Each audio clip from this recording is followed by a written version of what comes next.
ভাই রে ভাই, 1 মিলিয়ন হওয়ার পরে যে এইভাবে বাস খাইতে হবে তা আমি আগে কখনোই ভাবতে পারিনি ভাই।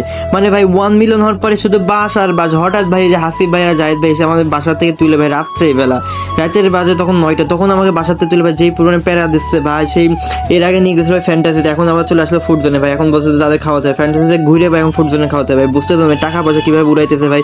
আমি ভাই গুনতেছি ভাই যে অল্প টাকার মধ্যে কী খোঁজে। আর হাসিব জাহিদ ভাই এসেছে ভাই, অল্প টাকার কিছু নেই ভাই, সেইটা ওটা দাও ওইটা ওটা দাও ভাই রে ভাই। আমার মনে করেন টাকা পয়সা সব শেষ করে দিতে ভাই। আর আমি কি করবো ভাই, আমি আমাদের মধ্যে দাঁড়িয়ে আছি চুপচাপ, কিছু করার নেই ভাই। এইভাবেই চলছে আমার জীবন। আর আমার শুধু বিল দাও টাকা দাও, সো অর্ডার দিল ওদের মন মতো, আমি চুপচাপ দাঁড়াইছিলাম ভাই।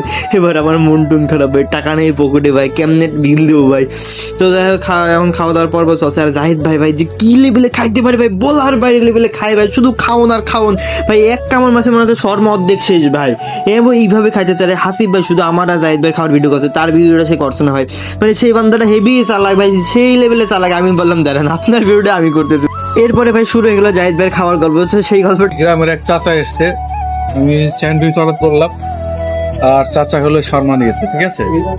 চাচা শর্মা নিয়ে বেটা বুঝে নাই, মনে করছে রুটির ভিতরে তরকারি, ওইটা জড়ানো আছে, আসলে সেই রকম কোয়ালিটি আর কি।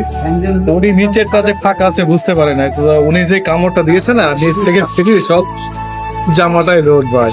তো আজকের ভিডিওটা এই পর্যন্ত। সবাই ভালো থাকবেন, সুস্থ থাকবেন, দেখা হচ্ছে পরবর্তী ভিডিওটি। আল্লাহ হাফেজ, আসসালামু আলাইকুম ওয়া রাহমাতুল্লাহি ওয়া বারাকাতুহু।